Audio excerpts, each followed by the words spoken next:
Hello everyone, it's Peter here, Pet Fisner from Inte.Team. How are you doing, guys? Hello. So, we've got a device which I was hesitating to buy for a long time. Now, before I will plug it into the power and tell you more about it, let's open it. Let's open it so that you see how it's looking inside, okay? So, this is not for someone who's using a lot this job, okay? This is only for someone who want to add to their equipment. So that's the first part. With this one is moving, this one is metal, this one is rubber, just rubber, and this here it's work on the electromagnet. You see it's this side inserted, so over there you get pretty much electromagnet. Yes. Now, there are mixed reviews of this from different people, okay? Some people saying I wouldn't waste my money on it, or I bought it and, you know, and I had to replace to the vacuum pump, the soldering vacuum pump, which the cheapest is about 70 odd quid on eBay. And some of the people using it till date, and they are saying as long as you don't use it, you know, like really frequently, you're okay.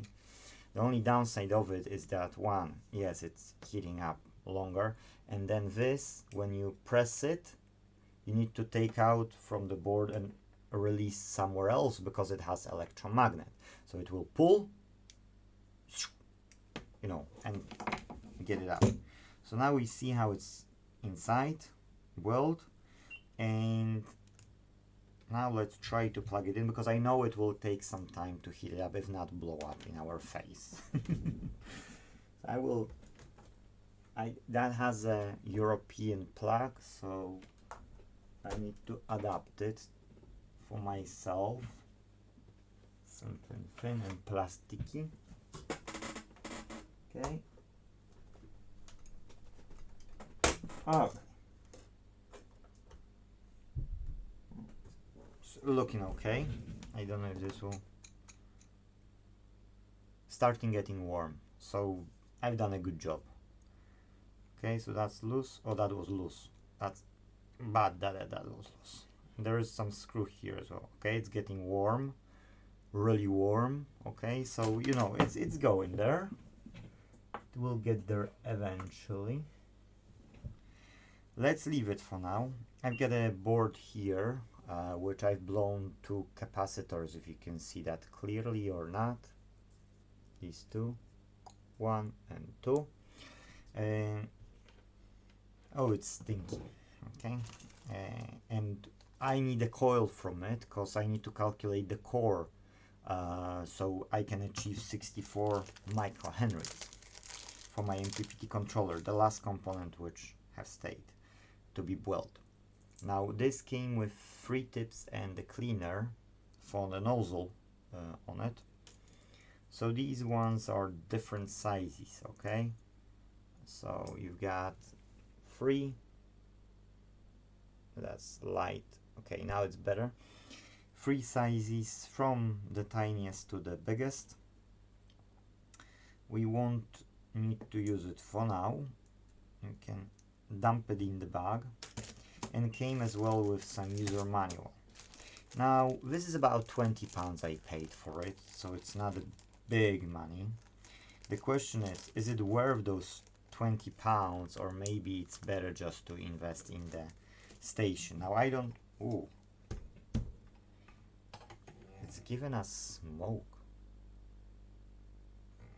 Literally. And is the electromagnet working? Oh, the electromagnet is working. I've been told to not hold for too long the electromagnet because it will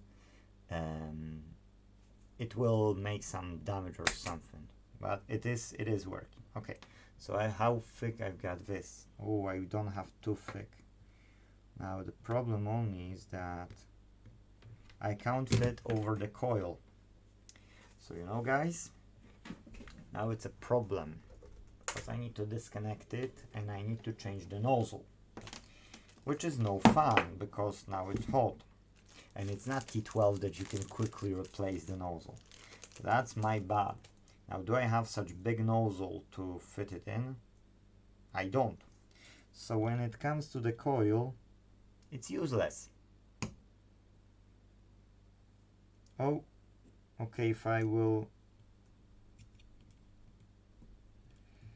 Okay, on one side it's barely possible to insert it. Okay, and on the second, no can do. So I need to use my glasses to check it. So if you've got a large coil, you can't use it for. You can use it for smaller components. Or like this here will do. But the coil here, it might be just lucky, but it's... I will have to make this biggest one, drill it if possible, grab it with a vise or something and drill it bigger so I can do those bigger coils here. Because let's face it, you know, I don't need this coil. So what I could do is I could cut it off here and then just use my, you know, T12 to desolder it, yes?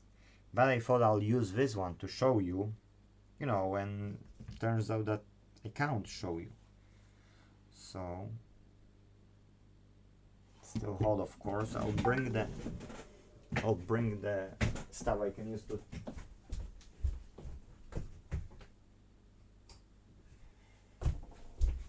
to unscrew it. So you see, if you want to use it and not get burned, better have it, you know, have it in hand, installed,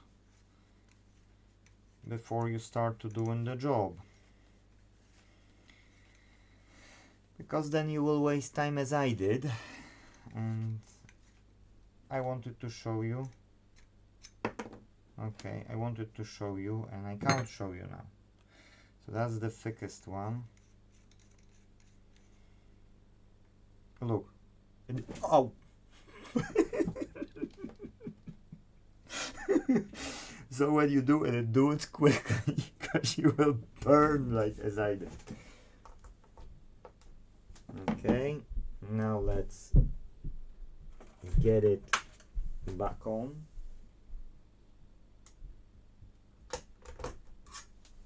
Okay, so it's back on, and let's see if I'm able to do it. You guys on the side, and now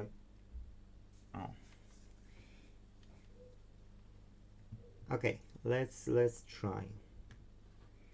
Now this one, I don't see the solder yet to be liquid,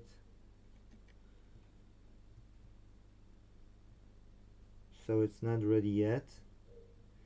Now we will see how long it will take it. Once it's hot, you know, it's not a problem like regular soldering iron. But it's not yet. Okay. It's not yet liquid. I don't know, can I use flux, or is it no point to use the flux? Ouch! Okay, so it's getting hot, definitely. But it's not hot enough yet. Okay. Oh, now it's starting to be liquid. I can see that the solder is starting to be liquid. Okay, yes, so I can... yeah, that's exactly. You see, it's splash of solder in this bit here. It's a splash of solder. So when you taking it like that and it's liquid, you should press it and take it out so that it's not getting out somewhere. I'll do it on the ground here.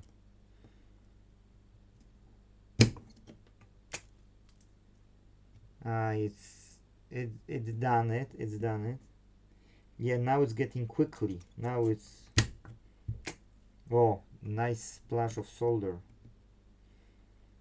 Really nice splash of solder. I'll show you.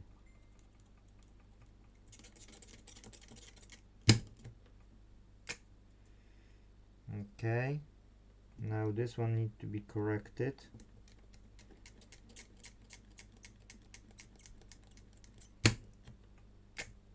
Okay, looking good, doing fine. Can I take it out? No, I can't. So it's still stuck. Now, question is, what is loose, what is not? Is it loose? No, it's not loose. So either you need more practice with it.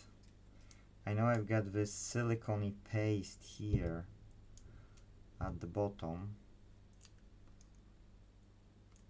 so that has as well something to do with it. Okay, now it became loose on this side, on the inner side, but this side is still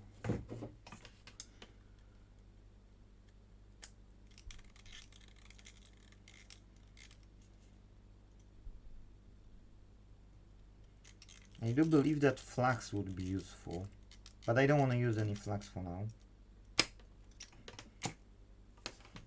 Okay. Okay, now it's moving. It's loose. Okay, and I was able to take it out. Okay, so the device is working. Let's take it out. I don't want to get burned more than I did today. That's burned enough. So the device is working for real. I was able to take out the coil. I was able to remove the solder from it.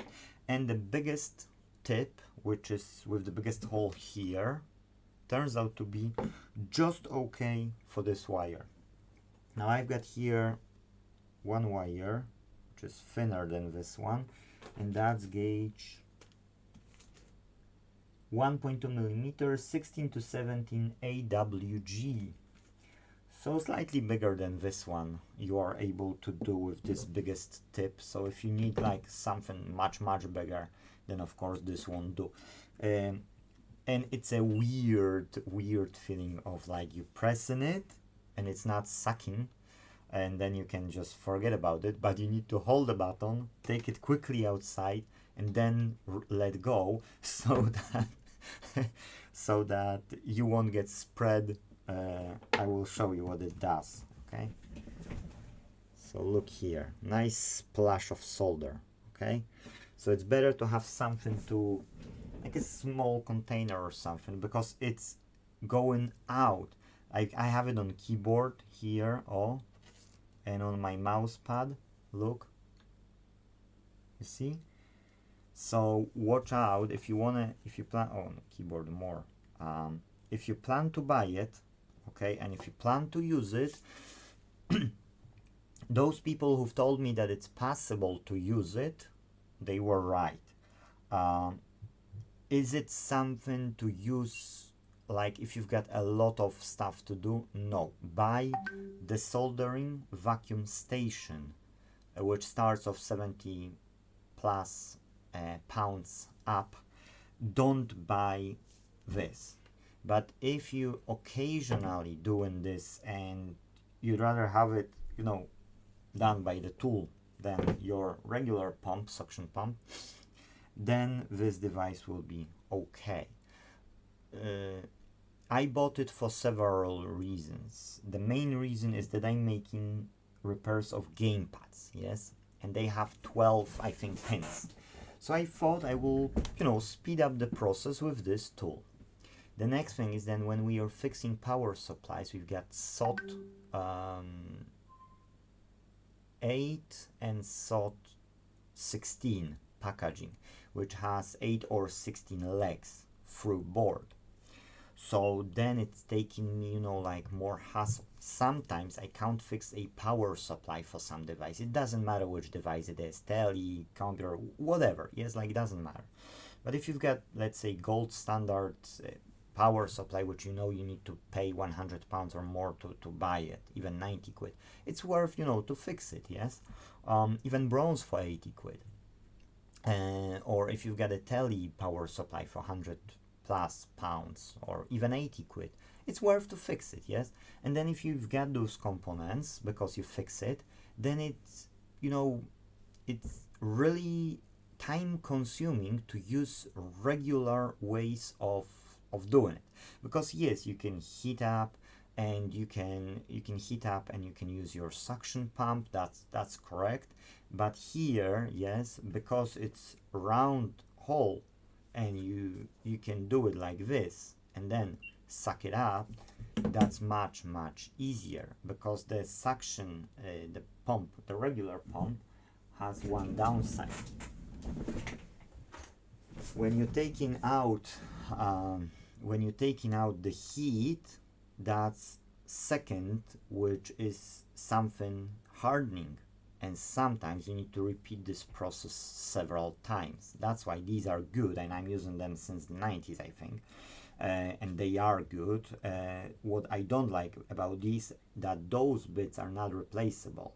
Yes, the good thing is that you can buy with this, so that's a good thing. But not in this. I've got different model which I can replace this, and then you buy plastic only here. I don't know if you can get gaskets for them, but that's what it is.